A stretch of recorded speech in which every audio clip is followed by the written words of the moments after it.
2026 April 1 നാളെ മുതൽ പുതിയ സാമ്പത്തിക വർഷം ആരംഭിക്കുകയാണ്. നമ്മുടെ പോക്കറ്റിനെയും ബാങ്ക് ഇടപാടുകളെയും നേരിട്ട് ബാധിക്കുന്ന ഒട്ടനവധി മാറ്റങ്ങളാണ് നാളെ മുതൽ നിലവിൽ വരുന്നത്. നിങ്ങൾ നിർബന്ധമായും അറിഞ്ഞിരിക്കേണ്ട പ്രധാന കാര്യങ്ങൾ ഇവയൊക്കെയാണ്. ഏറ്റവും പ്രധാനപ്പെട്ട മാറ്റം നമ്മുടെ ഇൻകം ടാക്സ് നിയമത്തിലാണ്.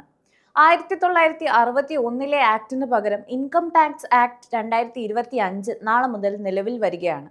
ഇതോടെ നികുതി ഇടപാടുകൾ കൂടുതൽ ലളിതമാകുകയും അസസ്മെന്റ് ഇയർ എന്നതിനു പകരം ടാക്സ് ഇയർ എന്ന ഒരൊറ്റ രീതിയിലേക്ക് മാറുകയും ചെയ്യും.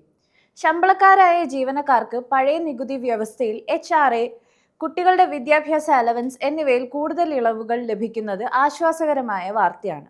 ബാങ്കിംഗ് മേഖലയിലും ചില വലിയ മാറ്റങ്ങളുണ്ട്. SBI ഉൾപ്പെടെയുള്ള പ്രമുഖ ബാങ്കുകൾ ഡെബിറ്റ് കാർഡുകളുടെ വാർഷിക മെയിൻ്റനൻസ് ചാർജ് വർദ്ധിപ്പിച്ചിരിക്കുകയാണ്. അതിനാൽ ഏപ്രിൽ 1 മുതൽ നിങ്ങളുടെ അക്കൗണ്ടിൽ നിന്ന് സർവീസ് ചാർജായി കൂടുതൽ തുക ഈടാക്കാൻ സാധ്യതയുണ്ട്. കൂടാതെ IMPS ഇടപാടുകൾക്കുള്ള ചാർജുകളിലും ബാങ്കുകൾ മാറ്റം വരുത്തിയിട്ടുണ്ട്. പാൻ കാർഡ് നിയമങ്ങൾ കൂടുതൽ കർശനമാക്കുന്നതാണ് മറ്റൊരു മാറ്റം. ഇതുവരെ ആധാർ കാർഡ് മാത്രം ഉപയോഗിച്ച് പാൻ കാർഡിന് അപേക്ഷിക്കാമായിരുന്നു. എന്നാൽ നാളെ മുതൽ ജനന തീയതി തെളിയിക്കുന്ന വോട്ടേഴ്സ് IDയോ പാസ്പോർട്ടോ പോലുള്ള അധിക രേഖകൾ കൂടി നിർബന്ധമാക്കും.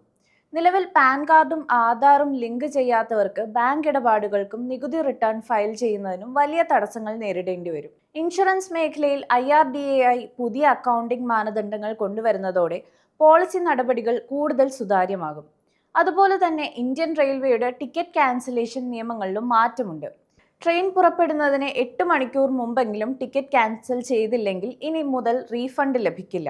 നേരത്തെ ഇത് 4 മണിക്കൂറായിരുന്നു. മ്യൂച്വൽ ഫണ്ട് നിക്ഷേപകർ KYC കൃത്യമായി അപ്ഡേറ്റ് ചെയ്തില്ലെങ്കിൽ അവരുടെ അക്കൗണ്ടുകൾ ബ്ലോക്ക് ചെയ്യപ്പെടാൻ സാധ്യതയുണ്ട്. പുതിയ സാമ്പത്തിക വർഷത്തിലേക്ക് കടക്കുമ്പോൾ ഇത്തരം മാറ്റങ്ങൾ മുൻകൂട്ടി അറിഞ്ഞു വെക്കുന്നത് സാമ്പത്തിക നഷ്ടങ്ങൾ ഒഴിവാക്കാൻ സഹായിക്കും.